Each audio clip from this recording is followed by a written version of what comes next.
Scan now. Meet Sovi, your new AI study buddy. Interest rates shift between Bella and Dali. We will track capital flows and currency demand to find the answer.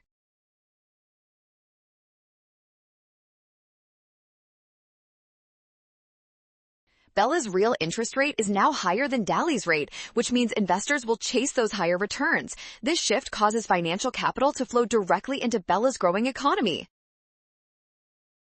Because investors need Bella's currency to buy their assets, the demand for Bella's currency increases. This makes their currency appreciate, which unfortunately makes their exports much more expensive for others. Since exports drop and imports rise, Bella's net exports decrease. This matches all conditions, making option D our final winner. Well done! Scan the code. You can learn better with Sovi. Avoid a rush on signs, trust the given, and check your steps.